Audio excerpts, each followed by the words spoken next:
आने वाले कल की तुम तस्वीर हो, नाश करेगी दुनिया तुम पर, दुनिया की तकदीर हो। आने वाले कल की तुम तस्वीर हो, नाश करेगी दुनिया तुम पर, दुनिया की तकदीर हो।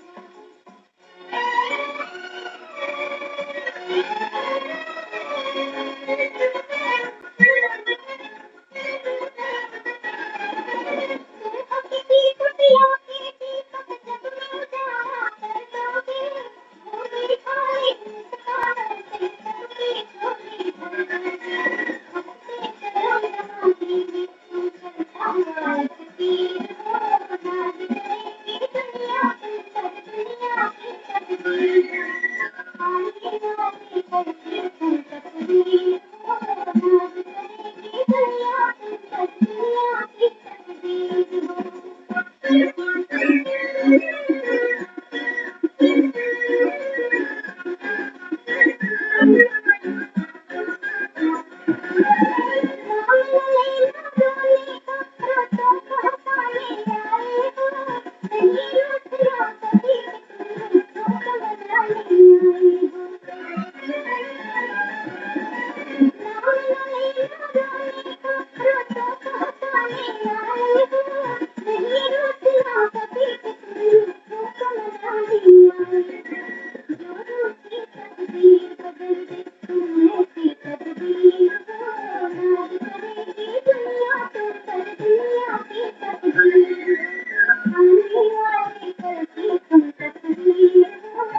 करेगी दुनिया तुम पर, दुनिया की तकदीर हो।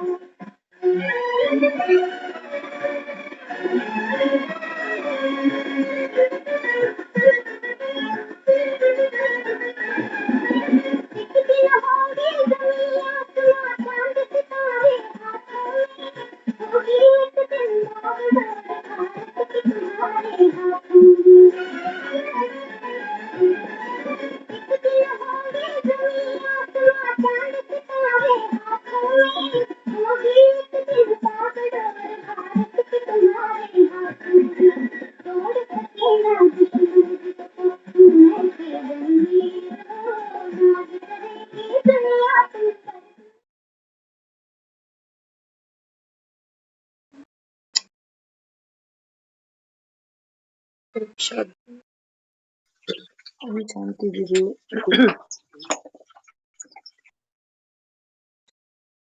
तो बाबा बच्चों को कहते हैं कि बच्चे, आने वाले कल की तुम तकदीर हो, नाज करेगी दुनिया। बाबा कहता है लेकिन किन बच्चों पर नाज करेगी? जो बाप के स्टूडेंट बनेंगे, जो बाप को पहचान कर रूहानी पढ़ाई पढ़कर अपने घर जाएंगे। तो आज की रूहानी पढ़ाई को आगे बढ़ाते हैं। आज की मुरली में बाबा समझाते हैं, बच्चे ये तुम्हारा बहुत अमूल्य जन्म है। इसी जन्म में तुम्हें मनुष्य से देवता बनने के लिए पावन बनने का पुरुषार्थ करना है। आपको वॉइस क्लैरिटी के साथ मिल रही है सुषमा दीदी? दीदी हाँ जी, बीच बीच में थोड़ा सा पहले जब भजन चल रहा था ना गाना, थोड़ा सा था, अब क्लियर आ रही है। ठीक है। तो बाबा यहाँ बच्चों से कहते हैं, बच्चे अब ये तुम्हारा अंतिम जन्म अमूल्य जन्म है। हाँ, तो बाबा कहता है इसी जन्म में तुम्हें मनुष्य से देवता बनने की पढ़ाई पढ़नी है, पुरुषार्थ करना है। ऐसा पुरुषार्थ कभी किसी ने कराया हमसे? हमारे माँ बाप तो हमको इंसान बनाने की फिक्र में ही लगे रहे। हाँ, और वो आया हमको देवता बना।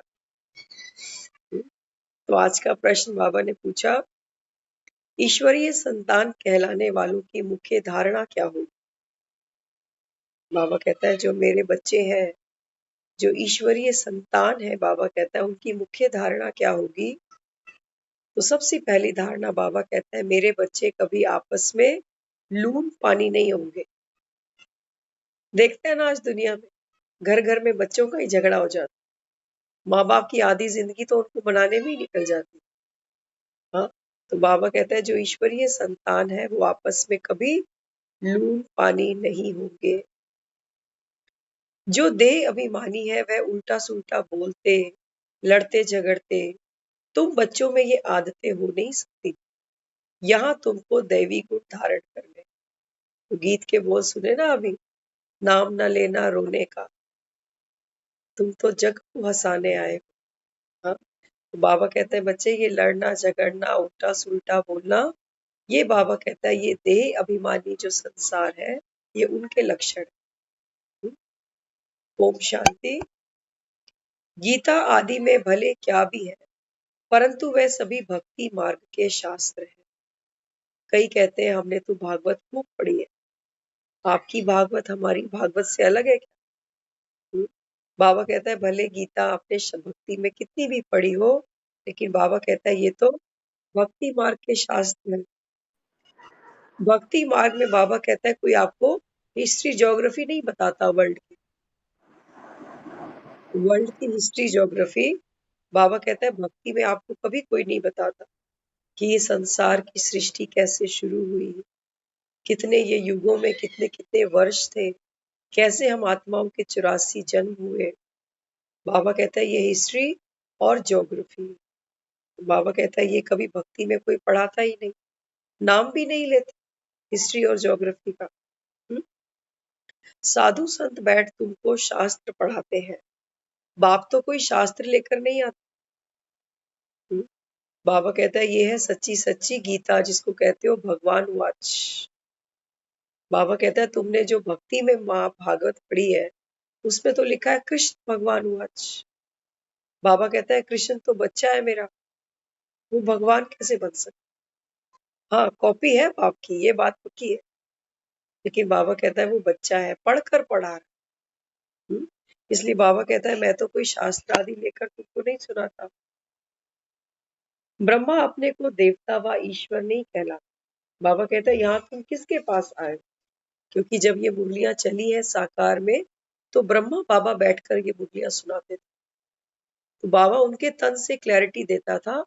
वो कहता था कि तुम ब्रह्मा से मुरली सुन रहे हो, लेकिन ब्रह्मा जो है ये भगवान नहीं है, ब्रह्मा के तन से बोलने वाला तो मैं हूँ। नहीं तो ब्रह्मा तो 60 साल पहले भी तो वही आत्मा थी। 60 साल पहले तो उन्होंने कभी नहीं बोला कि मेरे तन में परमात्मा का अवतरण हुआ। बाबा कहता है 60 साल के बाद जब मैंने इस आत्मा के अंदर, इस देह के अंदर प्रवेश किया, तो बाबा कहता है मेरा ये पाठ शुरू हुआ। नहीं तो ब्रह्मा तो 60 साल पहले भी तो लाइफ जी ना उन्होंने अपनी। हाँ, तो बाबा कहता है ये जो ब्रह्मा है ये कोई ईश्वर तो है नहीं। मनुष्य समझते हैं प्रजापिता ब्रह्मा देवता था, तब कहते हैं ब्रह्मा देवताए नमः। तो ब्रह्मा देवता भी नहीं है। बाबा कहता है तुमने भक्ति में बोला ना ब्रह्मा देवताए नमः, बाबा कहता है ब्रह्मा तो देवता भी नहीं है, ये तो पुरुषार्थ कर रहा है अभी, ये तो ब्राह्मण है। ये तो बाबा कहता है मेरा पहला पहला बच्चा है, जिसको मैं अडॉप्ट करता हूँ, ब्राह्मण बनाता हूँ, फरिश्ता बनाता हूँ।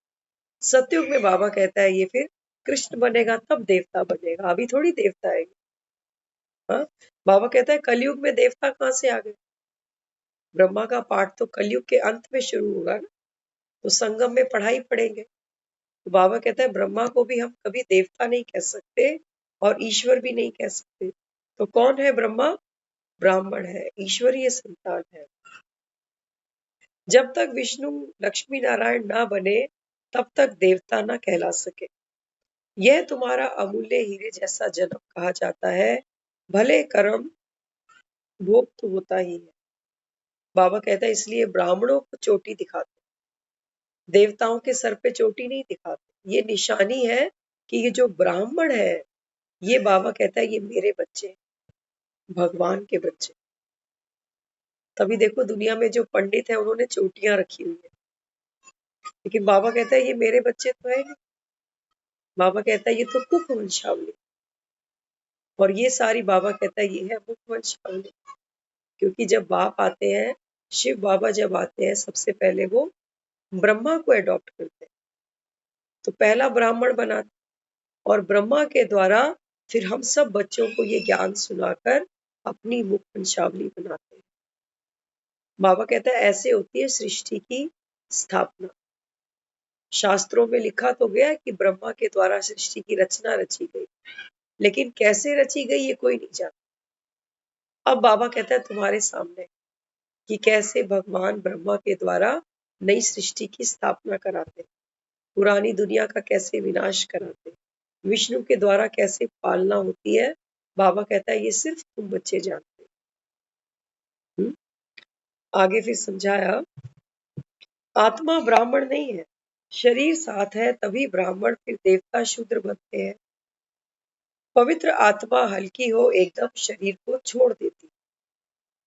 बाबा कहता है बच्चे अभी हल्का होना है, इसलिए बाबा कहता है देह का भान छोड़ो, देह की संबंधी बाबा कहता है ममत छोड़ो।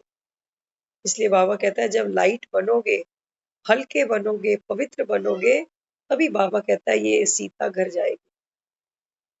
रावण ने छुआ तो नहीं तुमको, इसलिए बाबा कहता है अभी योग की अग्नि से पवित्र बनो। तो योग की अग्नि में सीता जलती है रोज या नहीं? बाबा कहता है तुम राम को याद ही नहीं करोगे तो पवित्र नहीं बन सकते। ये नहीं सोचना कि हम मुरली सुन लेते हैं तो हमारी तो तैयारी हो रही है। बाबा कहता है नहीं, ये तो कनरस है, भक्ति वाला ही है। वहां जाकर कथाएं सुनते थे, बाबा कहता है यहाँ भगवान वाद सुनते हो, लेकिन तैयारी क्या करी? दिल तो लगा रखा है, बाबा कहता है तुमने पुरानी दुनिया से, उसको तो बाबा कहता है तुम्हारा छोड़ने का बिल्कुल मन नहीं करता। जाने की तैयारी करी। ये जो पढ़ाई हम पढ़ रहे हैं, ये मुरली हम सुन रहे हैं, ये हमारी तैयारी है जाने की। सिर्फ सुनने की बात नहीं कि हमने रोज मुरली सुनी, मुरली के पॉइंट्स याद कर लिए और आकर किसी को सुना दिए। बाबा कहते हैं फिर तैयारी नहीं हो पाएगी तुम्हारी, क्योंकि सीता शोक वाटिका से निकली ही नहीं। बाबा कहता है जब तक तुम राम को सच्चे दिल से याद नहीं करोगे, तब तक बाबा कहता है पुरानी दुनिया से तुम्हारा दिल टूटेगा नहीं। दिल तो वहीं लगा पड़ा सारा दिन। तो यहाँ बाबा हमको समझाते हैं पवित्र आत्मा के साथ अपवित्र आत्मा रह ना सके। ये बहुत काम की बात है। बाबा कहते हैं बच्चे जब आप ज्ञान सुनते हो, ज्ञान सुनकर जब आत्मा लाइट बनती है, नॉलेजफुल बनती है, फंसती नहीं कर्म कांड में, कर्म के बंधन में, संबंधों में।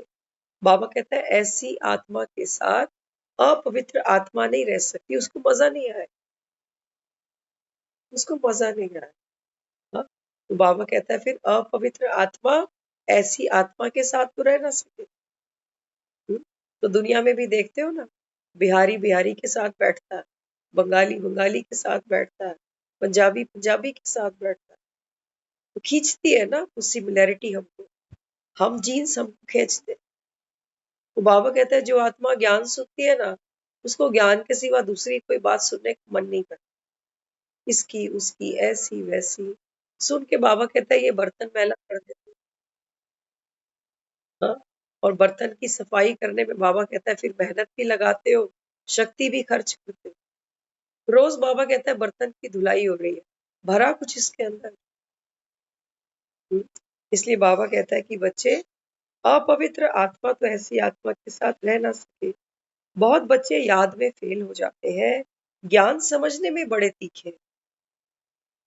बाबा बच्चों की नब्ज देखता है। बाबा कहता है ज्ञान को समझने में बच्चे चुस्त है, होशियार है, लेकिन याद में फिसड्डी। याद में बाबा कहता है इनको बाप की याद ही नहीं रहती। कर्म करते हैं तो बाबा कहता है कर्म के फल के अंदर ही जाकर फंस जाते हैं कि होगा क्या, मेरा मन चाहा होगा कि नहीं होगा। जब संबंध निभाते हैं तो बाबा कहता है देहधारियों के फंस जाते हैं, मेरा बच्चा, मेरा परिवार, मेरा घर, मेरी खुशी, मेरा गम, मेरा दुख, मेरा सुख। बाबा कहता है तुमको बाप याद आता है सारा दिन? नहीं आता। ये बाबा कहता है ये माया जो तुमको बाप को याद करने ही नहीं देती। देखो बाबा रोज मुरली में कहता है ना, अभी सब तमो प्रधान है, सब आत्माएं तमो प्रधान। तो तमो प्रधान का मतलब क्या?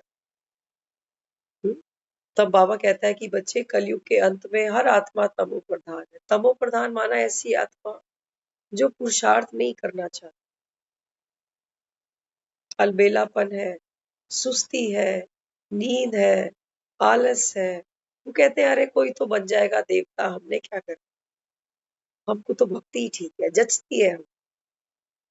कुछ ज्यादा तो कुछ करना नहीं, भक्ति में थोड़ा खर्चा होता है, थोड़े धक्के खाने पड़ते हैं, लेकिन हमको जचती है। हाँ, तो बाबा कहता है ये है तमो प्रधान। पढ़ाई तुम्हारे सामने है, लक्ष्य तुम्हारे सामने है, एम ऑब्जेक्ट तुमको पता है, लेकिन बाबा कहता है ये तमो प्रधानता के कारण बच्चे, बाबा कहता है, पढ़ाई में ढीले पड़ जा।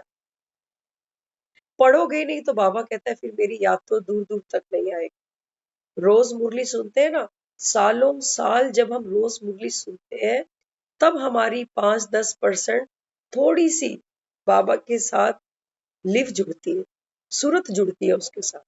सालों साल मुरली सुनने के बाद इतना कोई मैजिक नहीं है कि 15-20 दिन मुरली सुनी और हर समय बाबा की याद साथ। ब्रह्मा बाबा बताते थे, कहते मैं जब सोचता हूँ ना कि मैं खाना खाने बैठूं और अंतिम निवाले तक मैं बाबा को याद करूं, कहते मुझे ही भूल जाता है। जिसके तन में उसका अवतरण हुआ वो कहता है मुझे ही भूल जाता है। बाबा कहता है बच्चे, इसलिए बाबा समझाते हैं कि पुरुषार्थ आवश्यक है।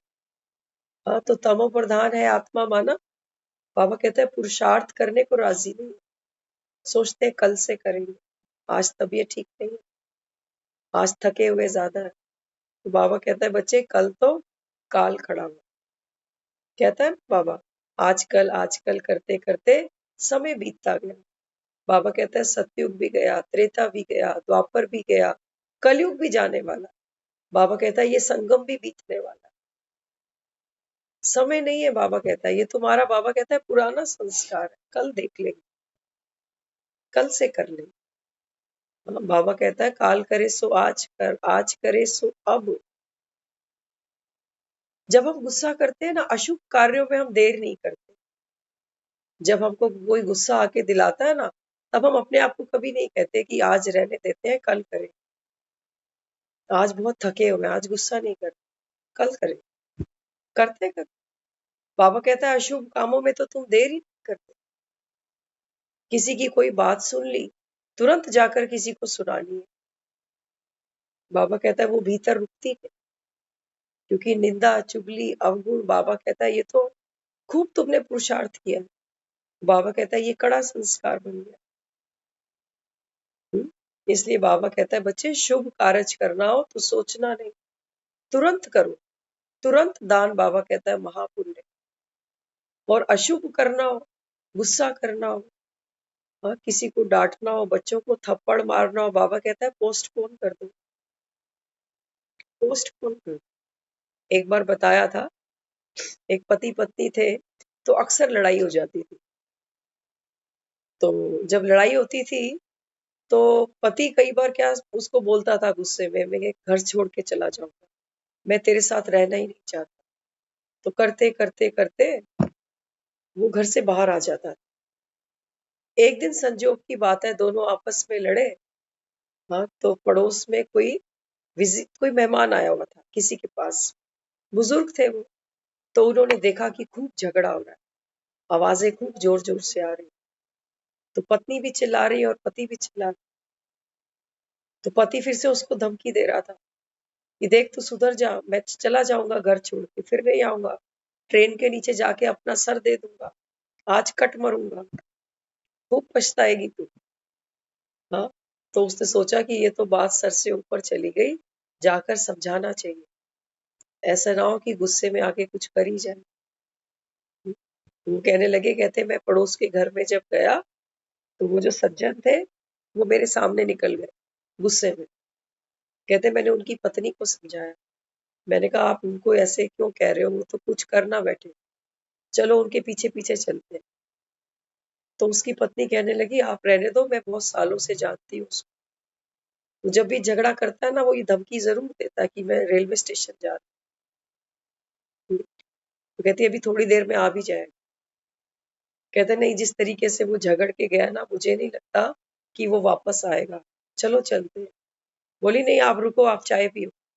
तो उसको चाय पिलाने लगी, थोड़ी देर में वो वापस आ गया। बोली मैंने क्या कहा था। फिर वो कहने लगा भगवान मैं छतरी भूल गया था, रास्ते में बारिश आ गई, अभी फिर जा रहा हूँ ट्रेन। तो तो बाबा यहाँ हमको क्या समझाता है? बाबा कहते हैं जो तुम्हारे संस्कार है इनको परिवर्तन करना। बाबा कहता है ये आज आत्मा इतनी तमो प्रधान बन चुकी, कहती है ये कहाँ चेंज हो सकता है। हमारी आदत है बचपन की है। हाँ, जैसे वो दिखाते हैं ना धृतराष्ट्र को कि जन्म से अंधा है। बाबा कहते हैं बस आत्मा ने भी यही हार मान ली कि हम तो जन्मों जन्मों से अंधे हैं,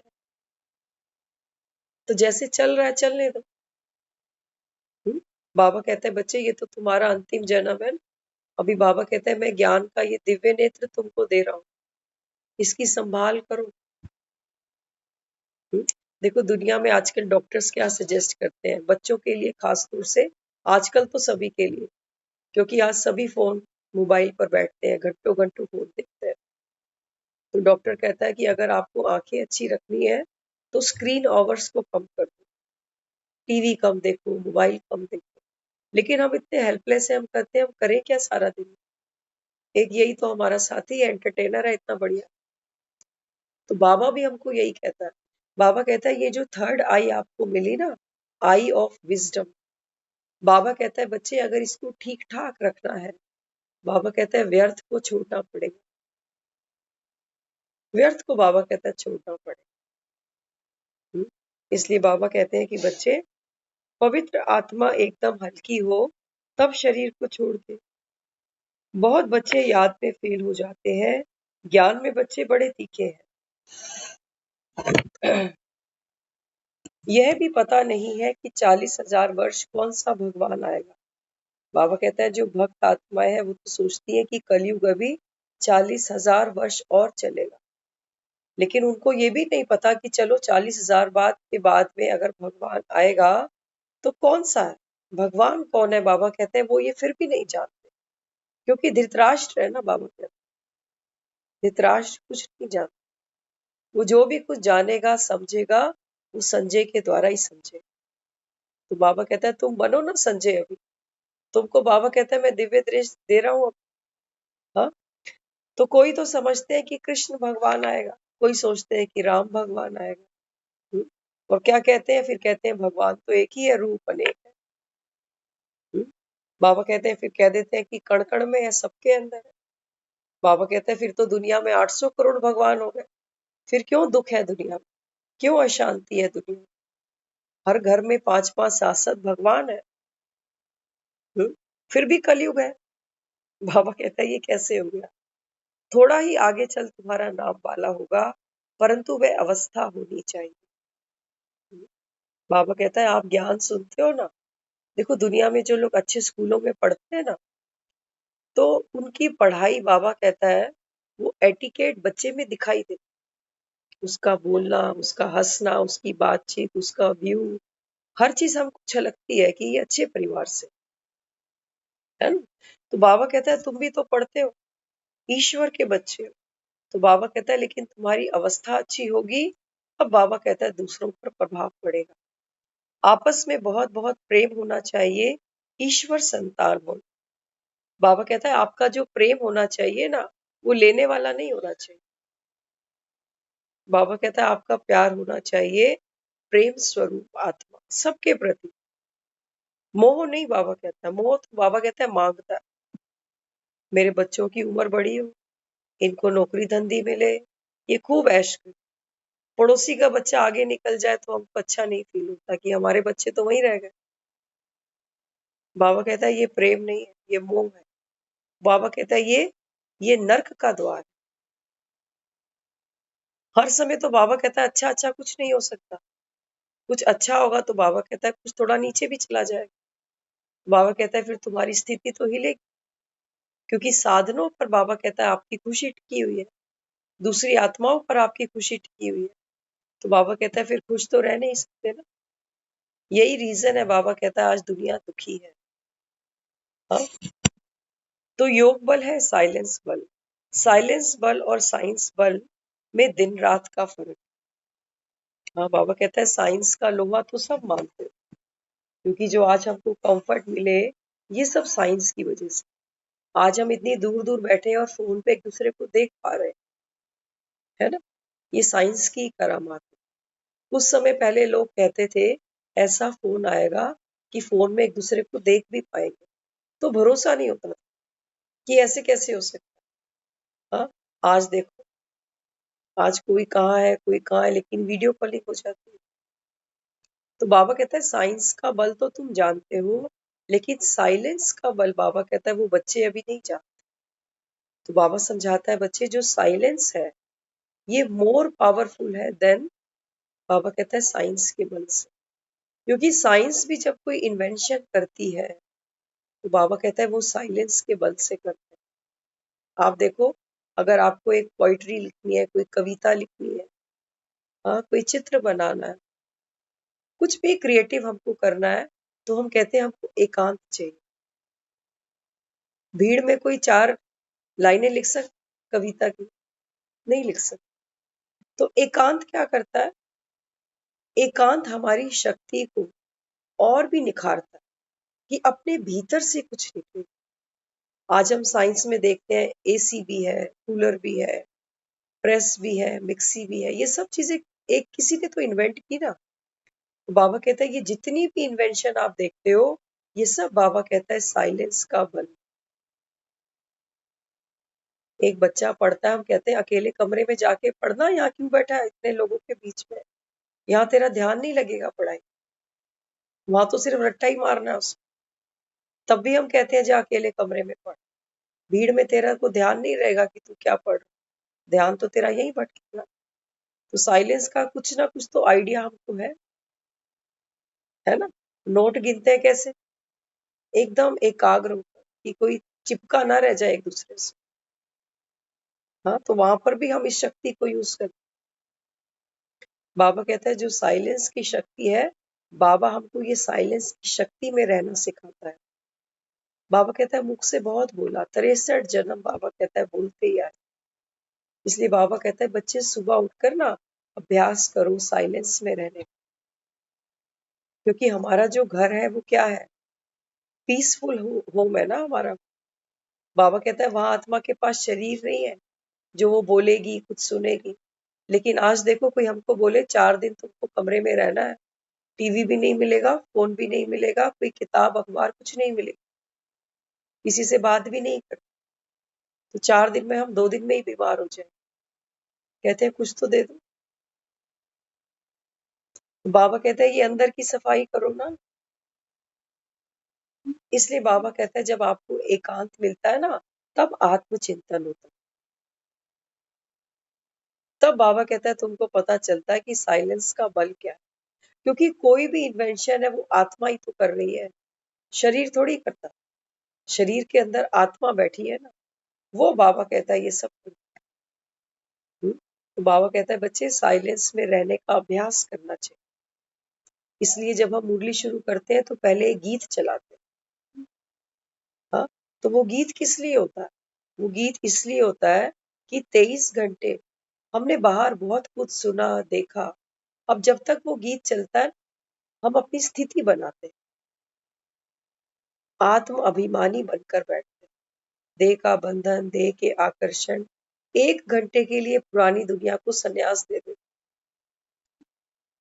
इसलिए वो गीत चलता है। बाबा हमको याद दिलाता है कि बच्चे आने वाले कल की तुम तकदीर हो। फिर वो हमको मुरली सुना। तो पहले स्थिति बनाई ना। जैसे देखो हम जब सोने जाते हैं, इमीडिएट सोने चले जाते, सोने की तैयारी करते हैं पहले। हाँ, कुछ कपड़े चेंज करेंगे, कुछ लाइटें बंद करेंगे, कुछ टीवी बंद करेंगे, फोन बंद करेंगे, साइलेंस में जाते हैं। तब हमको नींद आती है। कोई बातें करता रहे, हम कहते हैं बस करो, डिस्टर्ब कर रहे हो, नींद नहीं आ रही। माना आत्मा है ना, वो साइलेंस को फील करना चाहती है। सारा दिन तो हम लगे ही रहते हैं, चुरपुर बाबा कहता है। लेकिन जब आत्मा बेड पर जाती है तो माना अपने स्वधर्म में वो उतरती है उससे कि सब बंद कर दो, अभी कुछ नहीं चाहिए। तो बिस्तर पे 2 लोग 4 लोग भी पड़े हो ना, सब अलग अलग निकल जाते। चारों को कभी एक जैसा सपना नहीं आता। कोई अपनी दुनिया में गया, वो अपनी दुनिया में गया। हमको ये भी नहीं पता होता कि हम जो यहाँ पड़े हैं कौन है, बूढ़े हैं कि जवान है, बीमार है कि स्वस्थ है, नींद में सब गुम हो जाता और तभी हम सुबह फ्रेश उठते। और जब कभी रात को अच्छी नींद नहीं आती, कहते हैं बुरे बुरे सपने आ रहे थे, हाँ? तो नींद अच्छी नहीं आती तो फिर मॉर्निंग भी अच्छी नहीं निकलती, कहते हैं नींद अच्छी नहीं पूरी हुई, थका थका फील कर। हाँ? तो यहाँ बाबा हमको समझाते हैं बच्चे साइलेंस की शक्ति की अनुभूति करनी चाहिए, जांच करनी चाहिए कि खान पीन कैसा है। हाँ? अब देखो कई बार होता है ना, हम कुछ ऐसा खा लेते हैं स्वाद स्वाद में, सोने जाते हैं तो कहते हैं आज पेट दर्द हो रहा है, ज्यादा खा लिया, कुछ गलत खा लिया। बाबा कहता है बच्चे सारा दिन आपको ये जांच करनी है कि आप सारा दिन क्या खाते पीते हैं। इसका कंसर्न सिर्फ हमारी किचन से नहीं है, इसका कंसर्न है हमारी दुनिया से, जिनके साथ हम बैठते हैं, फोन पर चैट करते हैं, कोई कोई खबरें सुनते हैं, सीरियल देखते हैं, हर वो चीज बाबा कहता है जो कर्मेंद्रियों से भीतर जा रही है, ये आपका खाना है। तो बाबा कहता है बच्चे खान पीन कैसा है, कोई फालतू बात या झूठ तो नहीं बोलते, शरीर निर्वाह से झूठ बोलना पड़ता, फिर मनुष्य धर्माऊ निकालते। बाबा कहते हैं दुनिया में लोग क्या करते हैं, पहले तो छल करते हैं, कपट करते हैं, चोरी करते हैं, और फिर कहते हैं थोड़ा दान कर देते हैं, बात बराबर हो जाएगी। तो बाबा कहता है पहले तो कपट करते हैं और फिर जाकर दान कर देते हैं कि पाप थोड़ा हल्का हो जाए। परंतु पाप का प्रायश्चित क्या है? बाबा कहता है पाप का प्रायश्चित ये नहीं होता कि आपने मंदिर में जाकर दान कर दी।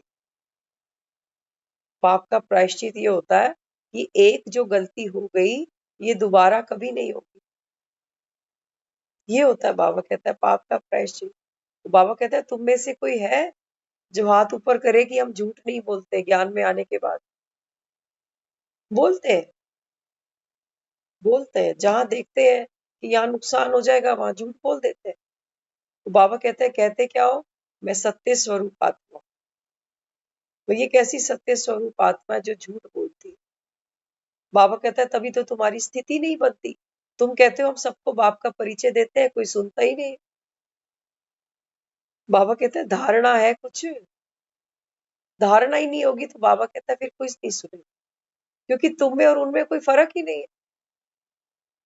बाबा कहता है वो तुम में कोई फर्क देखे तब तो सुने, तब तो सुने ना। बाबा कहता है कोई फर्क है, कोई धारणा की आपने, इसलिए बाबा कहता है कोई बाप का परिचय आपसे नहीं लेता। वही बात बाबा कहता है किसी और आत्मा के मुख से सुनते हैं तो कहते हैं हाँ यहाँ से हमको पता चला, यहाँ से हमने ज्ञान सुना। बाबा कहता है ज्ञान तो हर आत्मा सुनती है, सुनने सुनाने में सब होशियार हो, लेकिन बाबा कहता है धारणा करके अवस्था बनाना, इसमें बाबा कहता है बच्चे नंबर 1। बाबा कहता है ये तो आपका पुरुषार्थ है। तो यहाँ बाबा कहते हैं देखो यहाँ तो दिन प्रतिदिन डर डर बढ़ता जाएगा, बाहर नहीं निकल सकेंगे। बाबा कहता है आने वाले समय में दिन प्रतिदिन डर बढ़ता जाएगा। तो कोविड में हमने देखा ना, घर से बाहर निकलने में तो छोड़ो, घर के अंदर भी हम जो बैठे थे वो सुरक्षित नहीं थे।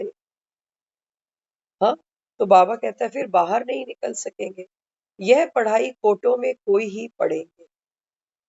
बाबा कहता है कोटों में कोई, कोई में भी कोई, सब बच्चे बाबा कहता है ये पढ़ाई नहीं पढ़ सकते, इसलिए दिखाया है बस 5 पांडव और वहां 100 कौरव। डिफरेंस देखो, एक तरफ 100 और एक तरफ 5, डबल डिजिट तक भी बात नहीं गई, 5 पे ही खत्म हो गई। इसलिए बाबा कहता है जो देवी देवता है, बाबा कहता है वो कोटों में कोई तो कोई में भी कोई है, तभी तो दुनिया याद करती है उनको, उनके नाम पर लोग व्रत रखते हैं, तीर्थ करते हैं, तपस्या करते हैं, दान पुण्य करते हैं। ऐसे थोड़ी कुछ किया है ना उन्होंने, कोई तपस्या की है। हाँ, तो बाबा कहता है बाप के मददगार बने हैं, जीते जी मरजीवा बने हैं ये। तब बाबा कहता है इनका गायन और पूजन दुनिया करती है। बाबा कहता है बच्चे तुम ही हो, जगाओ स्वयं को, कहाँ फंस कर बैठे हो? परिवार बच्चे, बाबा कहता है ये तो जन्मों जन्म किया, आगे भी करना है, बस ये एक अंतिम जन्म बाबा कहता है ये तुम्हारा अनमोल है, हीरे जैसा। हाँ, तो यहाँ बाबा कहते हैं बच्चे आपस में लड़ना झगड़ना नहीं चाहिए, ये तो जानवरों का काम। हम्म, क्या कह रहे हैं बाबा? ये तो हम भी बच्चों को कहते हैं ना, लड़ो झगड़ो नहीं।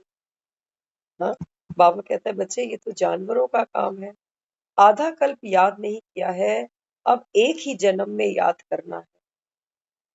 बाबा कहते हैं तुम कहते तो हो हमने भक्ति की है। बाबा कहता है मुझे किसी ने याद नहीं किया, मुझे जानता ही कोई नहीं। अब बाबा कहता है ये एक तुम्हारा अंतिम जन्म, वो भी पूरा नहीं है। 40, 50, 60, 70 तो हमारी उम्र वैसे ही निकल गई। बीमारियों ने हम सबको घेर ही रखा। आए दिन कोई ना कोई शरीर पर पेपर हम सबको ही आता रहे।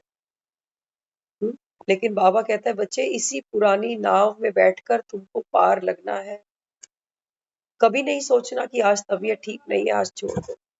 क्या पता बाबा कहता है यही तेरा अंतिम दिन है। इसलिए बाबा कहता है अंत भला तो सब भला। हम्म, तो बाबा यहाँ समझाते हैं बच्चे आधा कल्प आपने याद नहीं किया, अब ये एक ही जन्म में याद करना है। तो याद कैसे करना? बाबा कहता है सांस ग्रास। ये नहीं कि सुबह उठ गए और शाम को बैठ गए, हो गई याद। बाबा कहता है अनेक जन्मों का पाप है सर पे, विकार है बाबा कहता है सर, दैहिक आकर्षण बाबा कहता है, कलयुगी इच्छाएं बाबा कहता है ये तुम आत्माओं को दुखी करते हैं, बोझिल करते हैं।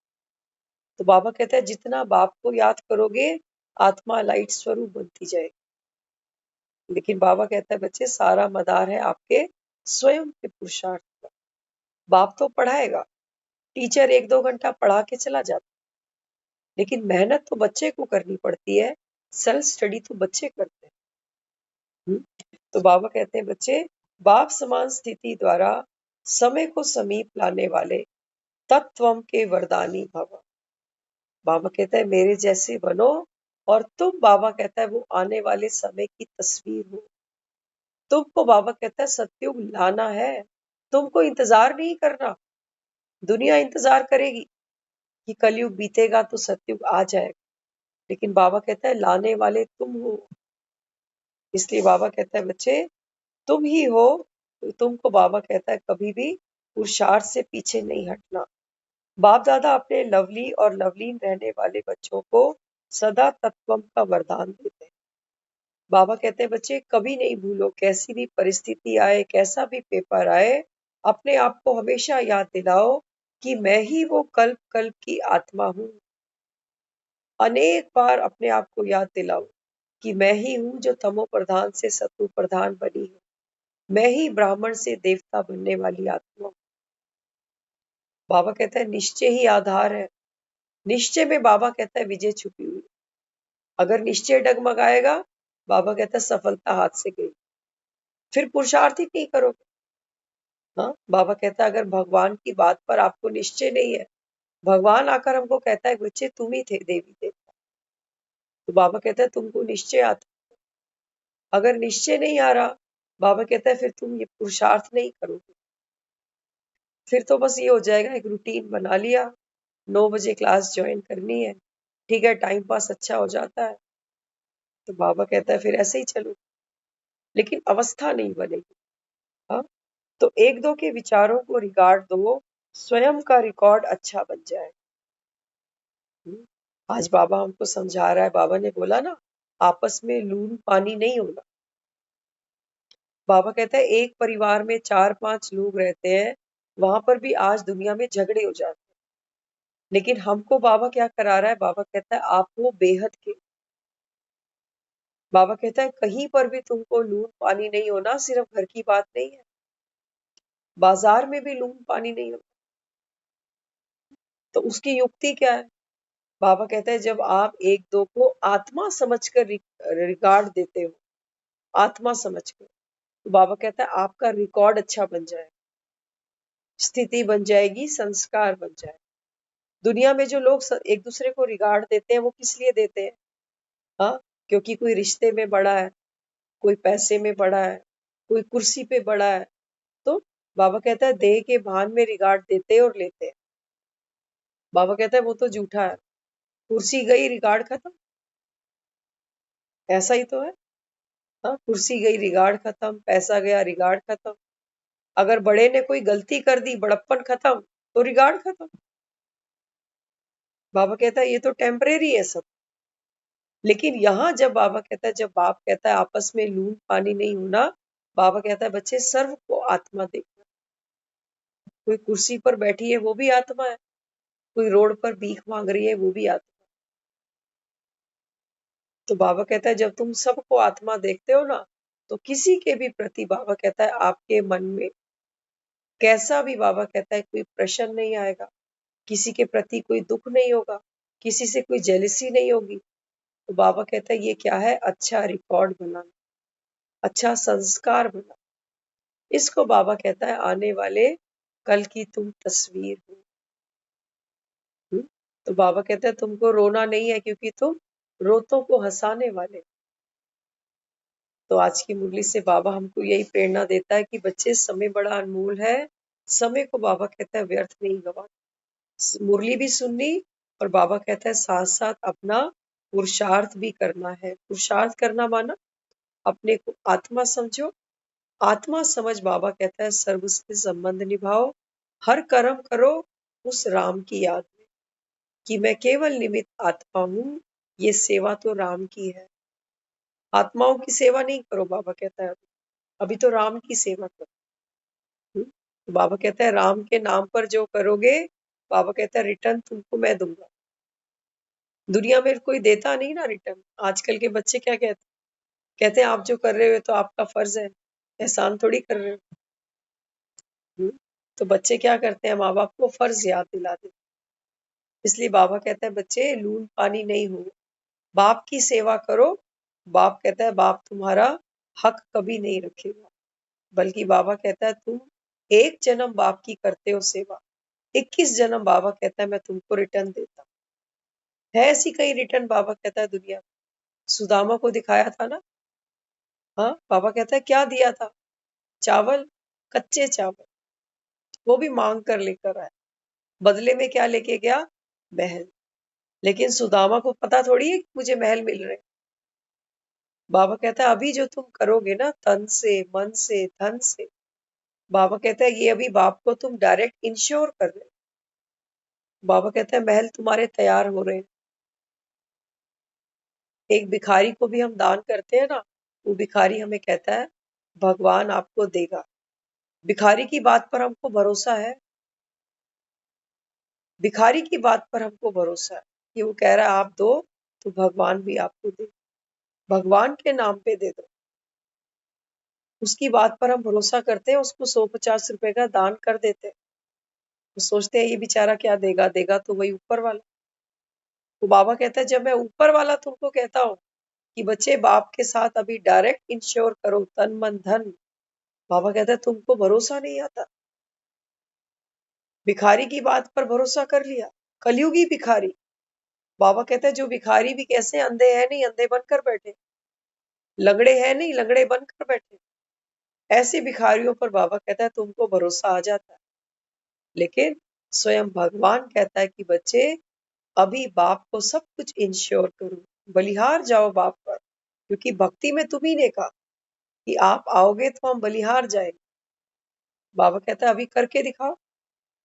तो बाबा कहता है यहाँ फिर बच्चे आनाकानी करते हैं, कहते हैं बाबा अभी ज्ञान सुन लेते हैं ना, थोड़ा सा सेटल हो जाए, 5-10 साल बाद फिर करें। बाबा कहता है तुमको वक्त, इतना वक्त नहीं देगा। मरता आदमी क्यों रोता है पता है आपको? मरता आदमी इसलिए बेचैन नहीं होता कि जिंदगी खत्म हो रही है, वो इसलिए बेचैन होता है कि कुछ अच्छे काम कर लेता, करने करे ही नहीं, टालता ही चला, आज जीवन ही हाथ से खत्म हो। हाँ, तो देखो दुनिया सारा दिन क्या करती है, कोई ताश के पत्ते लेके बैठा है, कोई कैरम बोर्ड खेल रहा है, कोई शतरंज खेल रहा है, कोई टीवी देख रहे हैं, कोई अखबारें पढ़ रहे हैं। बाबा कहता है ऐसे तो जिंदगी लुटा दी तुमने। थोड़ा सा बाबा कहता है ये समय है पुरुषार्थ का। तो बाबा कहता है बच्चे अलबेले बन पड़ते हैं। इसलिए बाबा हमको रोज जगाता है। माया हमको 23 घंटे सुलाती है, कहती है सो जा, लेकिन बाबा हमको रोज जलाता बाबा कहता है कि बच्चे जागो, ये जागने का समय, आत्म ज्योत जगाओ, और बाबा कहता है आत्म सुख पाओ। तो बाबा कहता है ये केवल इसी एक जन्म में, फिर नहीं मिलेगा। फिर बाप को नहीं कहना कि जब भाग्य बट रहा था तो हम कहाँ सो गए। तो बाबा कहता है बच्चे जागो और दूसरों को भी जगाओ। ओम शांति।